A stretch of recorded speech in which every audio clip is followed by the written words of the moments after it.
I think it's brilliant that it's happening, and I hope it raises a lot of funds for independent filmmaking.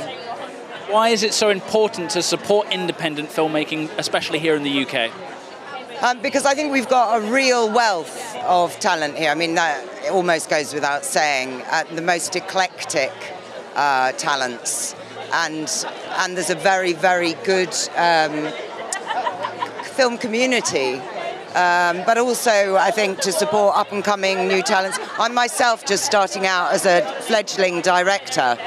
So I made a short film through Film London, and I'm sort of embarking on developing a feature. So I'm very pro supporting filmmakers and independent film.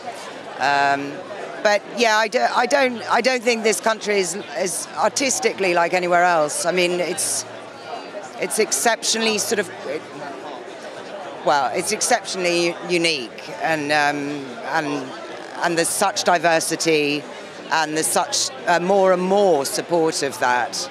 Yeah, I think it's a very exciting place to be. Artistically, I mean, things like design, we're quite idiosyncratic, and personal, very good at creating personal. The actual festival itself for Raindance, what do you think makes that unique, even amongst the platforms that are available for independent filmmakers? I suppose it's the fact, well, it's its name for starters, because it absolutely specifies something about this city and this country. But then also it's the way it watches, the way it's watched films over the years, the kind of films that it's drawn towards, and the kind of support it's given to different filmmakers. Yeah, I mean, it's everything I was saying really in a not particularly articulate fashion, but I do think we have something quite special in this country, and the more that can be encouraged, actually, the more we can find that voice, that specific voice, and actually support that rather than trying to do derivative versions of anything, or make genre films, for instance. I think we're very good at creating something a bit more specific to the country. I'm about to appear in a film called Una with Rooney Mara, which was formerly called Blackbird, and I'm also going to be at the theatre. I'm going to be at the Globe Theatre playing Lady Macbeth. I mean, first of all, how excited are you to be working with Rooney? Obviously, a wonderful young talent. With Rooney Mara, very, very excited. Very excited. She's great. Yeah. Appearing in Shakespeare, such an appropriate time given the 400th anniversary. How proud are you of the celebrations we've been having for that? I love it. I mean, again, you know, it's like London's raised its game over the last few years in terms of the architecture, in terms of support of the arts, getting behind projects and quite unusual projects, and really capitalising on things like Shakespeare's birthday, you know, having the wherewithal and the resources to do that.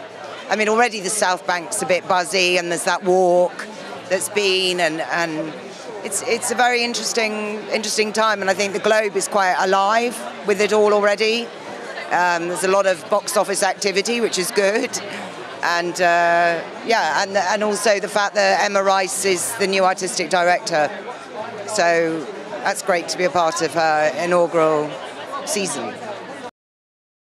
Are you excited for the event, first of all? I really am. Yeah, I'm interested to see what's going to happen, and I hope we raise a lot of money, because I think it's, I really do think it's an important cause, actually. I really do. I think independent filmmaking is where it's at. Even if you look at the big budget films that I've done, they've had that at the heart, you know? Your Nolans, your Wachowskis, they are independent filmmakers that have been blessed with budgets. So it's great to find that. I have another film coming out that's an independent film. It's good. It's good stuff. I mean, just in terms of the actual festival itself, what is unique about the platform that Raindance offers to independent filmmakers?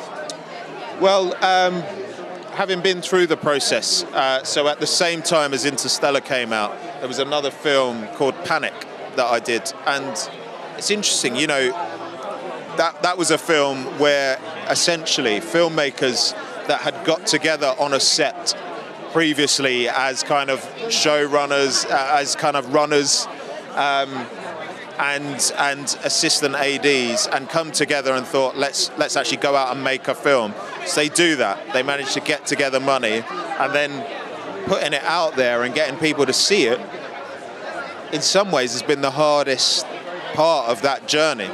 And so when Raindance came along and said, we want to screen your film, suddenly we had things that we could invite people to, we had screenings that people could come to, we could discuss our film, and put it out there and get distributors in to see it. So I think it's essential. It's an essential outlet to find those next Nolans and Wachowskis and Richies and whoever else, you know.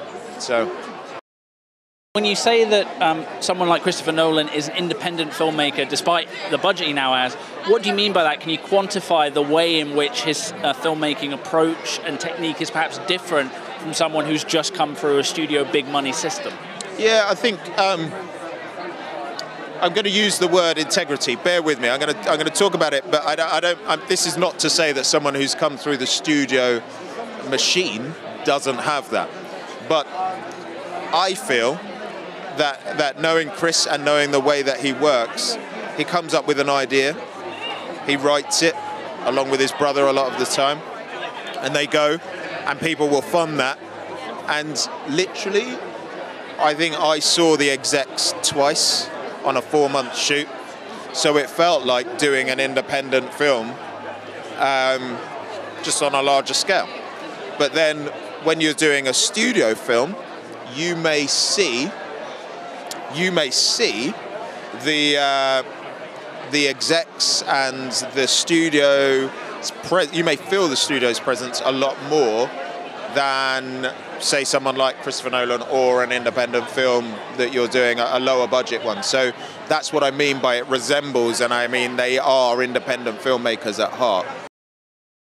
I have a show that's just launched in America, which is a limited series called Containment.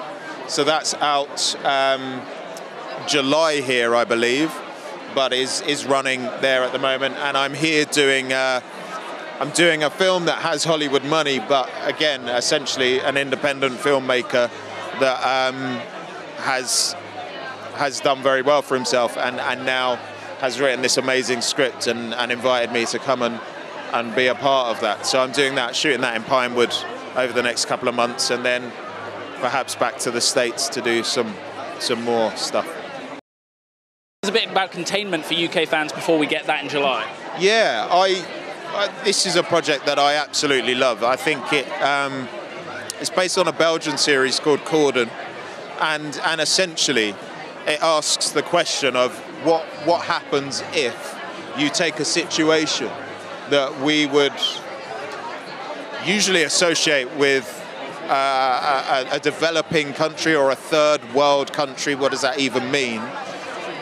Being dropped in the heart of what we would consider the West or a civilized country, and then seeing how they deal with it. So essentially a virus not dissimilar to Ebola gets dropped in the middle of a city in Atlanta, and I play a cop who's in charge of the zone where the virus gets dropped, and you just see this whole thing unravel over 19 days, but you get 13 episodes, so it's got that kind of immediate, desperate feel about it. Are you looking forward to the Independent Filmmakers Ball? Yeah, absolutely. I mean, I've never been to I think it's my first ball, actually. Not been to one before, so I'm interested to see what they've got in store. Yeah.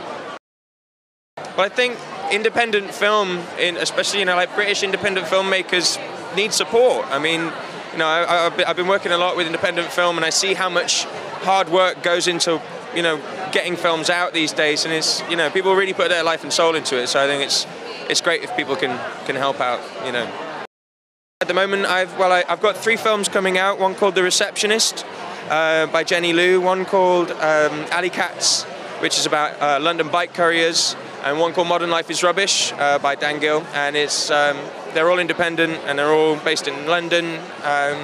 yeah, and the first ever film I did, Northern Soul, was an independent, and I just saw a lot of passion. That's what I'm saying. I play the lead in Modern Life is Rubbish alongside Freya Mayvor. It's a rom-com type film about a relationship, but more about a breakup.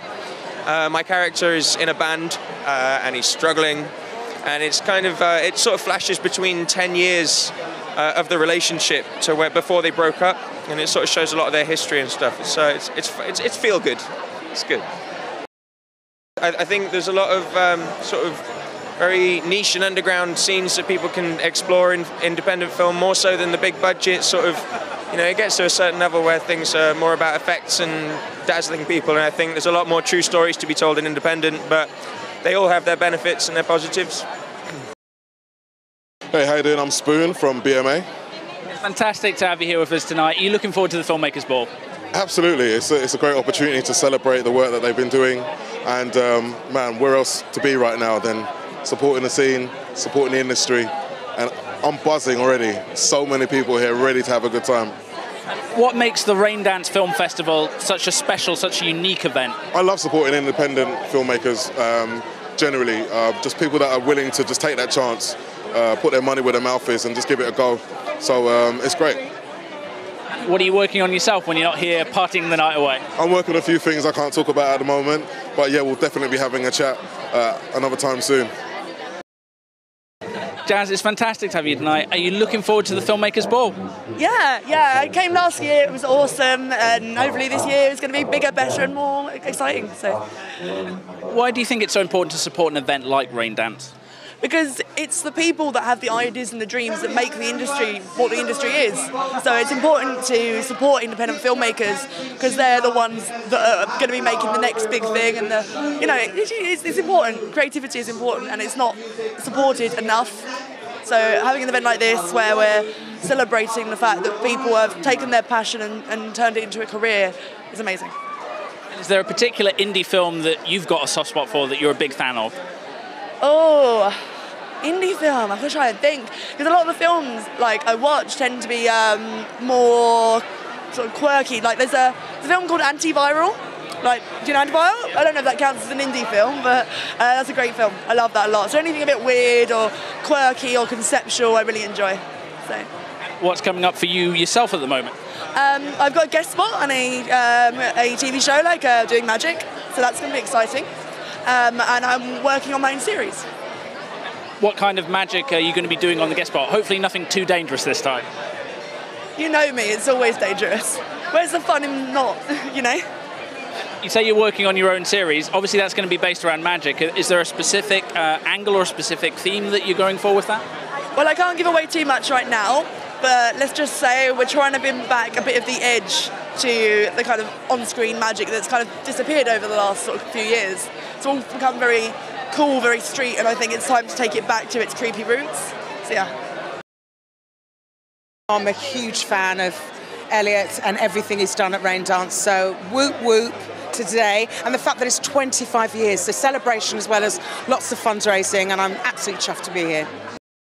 What makes the Raindance Film Festival such a special, such a unique event? It's unique because Elliot and the team, firstly, have slogged their off to create a festival that is on the world stage. This is a really important festival for the UK. It's where they celebrate, as you know, independent film. There's always such a variety. They never stick to one type of film. There's always a variety, right the way, loads of genres, whether it's sci-fi, drama, comedy, docus, some global stuff, an international section. So it's one of those really varied, inclusive festivals. So, post-production on a film called Just Charlie. It's a film about a transgender teenager played by the brilliant Harry Gilby, a gorgeous young boy.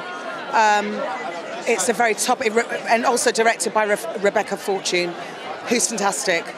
It's one of those topics and conversations that need to be had. It's on trend at the moment, which is a horrible thing to say about people's lives and issues that have been going on since human beings have lived.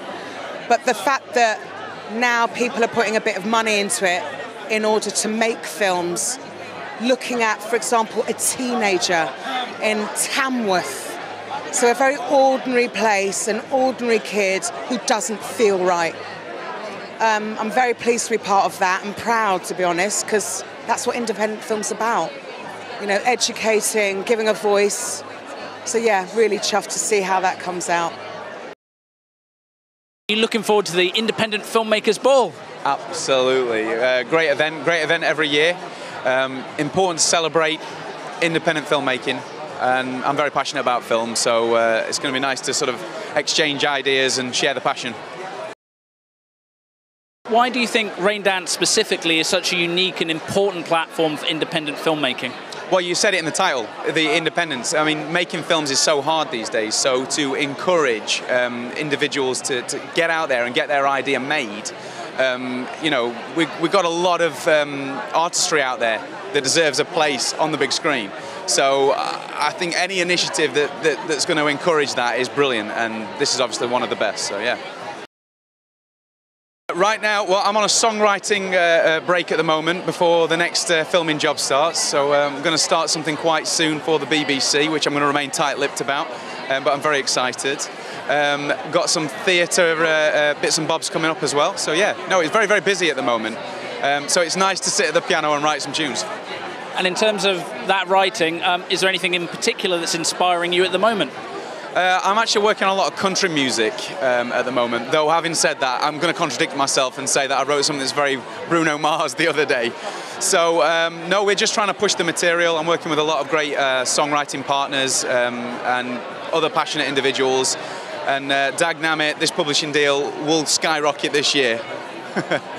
When are we likely to see the fruits of that labour?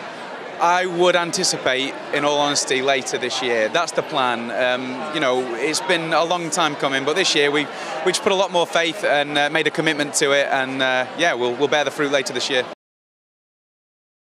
Hi there, I'm Johnny McDade from Snow Patrol. Are you looking forward to the Independent Filmmakers Ball? I'm really looking forward to it. I think it's such a fantastic thing. You know, independent film awards are so important. You know, everybody starts as an independent artist somewhere, and this fundraisers give us a chance to keep that going. And in terms of the Raindance Festival, what do you think makes it such a special, unique platform for independent storytellers? Well, the fact that they have such an educational resource as part of their remit, ideas, the fact that it's been going for so long and it's such a respected name. And talking about respected names, congratulations on the Ivor Novello nomination. How are you feeling about that? I'm really, really proud. You know, Ed is one of my best friends and he's an amazing artist, and myself and Gary were so thrilled to have worked with him and Rudimental on the song. For you about the response songs get? Absolutely not. You know, I mean, audience responses can't be used as a paperweight, and awards can, but it's lovely to get recognised for sure. But really, there's nothing like going to a show and hearing songs that you've been a part of being sung back by lots of people. And obviously, in terms of those collaborations, I mean, for you, what do you get out of working with artists like that? You know, I learn something from every session I do, and I'm really lucky that I get to work with a lot of pretty incredible artists.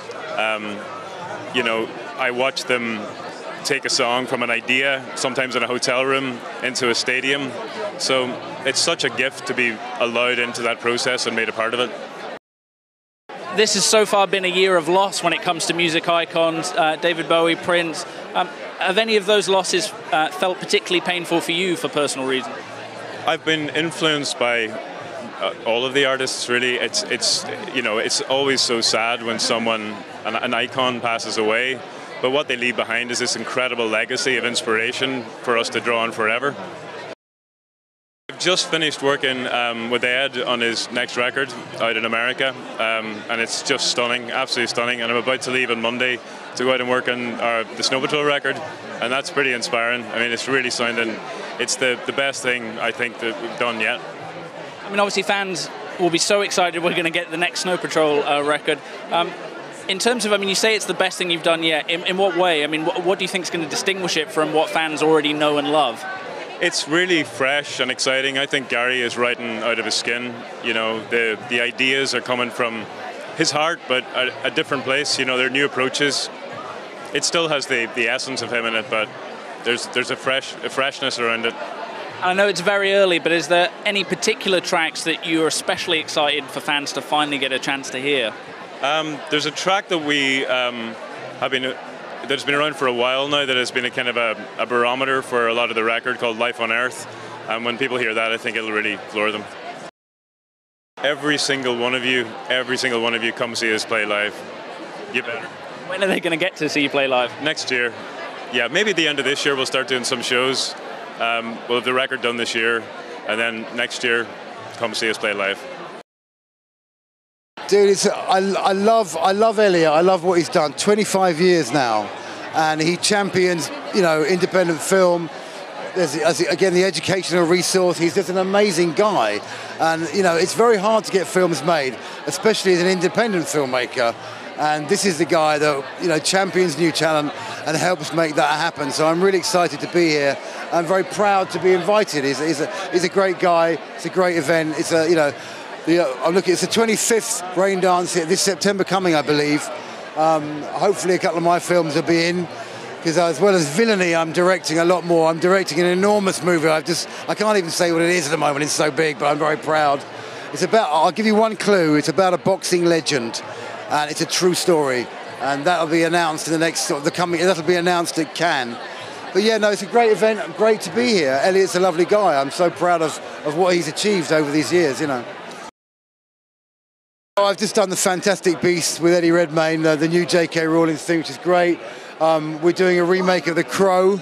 I'm one of the main villain in that, which is great.